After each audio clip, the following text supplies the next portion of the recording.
wo ich ein junger Mädel war, hat mir da der Buggy Shop gehabt in der Nachbarschaft.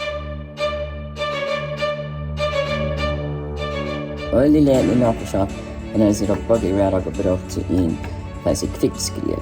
Als Müll hat euch müssen der Reif aufteignen, auf sehr forge. Aber als Müll hat neue Sprache zu nehmen, neue Reife. Und wenn selber gedacht hat, dann haben sie müssen anstreichen werden.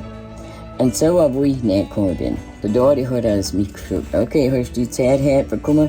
Dann habe ich als die schwarze Paint genommen und ich habe als die Buggy Räder schön angestrichen. Na, ich habe jüngere Twister gehabt, als gekommen sind von uns watchen. Und sie hätten alles wieder so die Brush nehmen und anstreichen, schön schwarz machen. Aber ich habe sie als gesagt, sie müssen größer werden. Sie sind noch nicht alt genug für so tun. Weil, ein Tag, wo wir in der Schule waren, die Mannsleute waren in der Arbeit, dann sind wir zwei jüngste Twister, da sind wir ins Meer, waren draußen rumlaufen und gucken, was können sie tun. Nun finden sie die kennen von Farbe oder Paint, als übrig war von der Scheier. Und zwar rot. Und sie gucken mal rum. Da sind wir manchmal die kennen und sie finden some brushes da.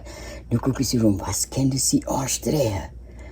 Sie wollen mal antun, etwas anstreichen.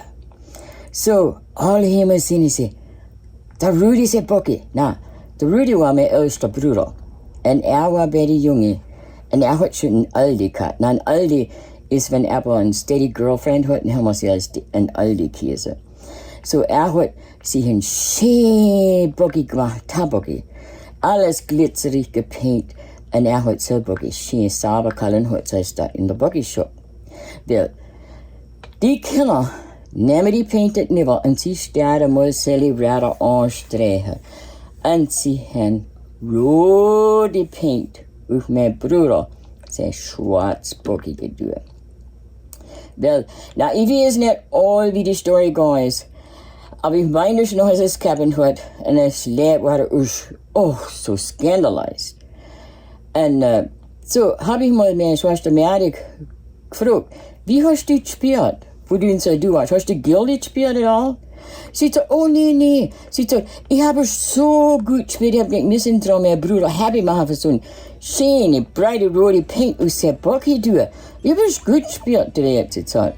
Na, mein Bruder Rudi ist nicht mehr bei uns, so ich kann nicht ihn fragen, wie er gespielt hat, aber ich dir euch gestern, er hat nicht schön happy gespielt, in seine rote Paint aus der schwarzen Buggy.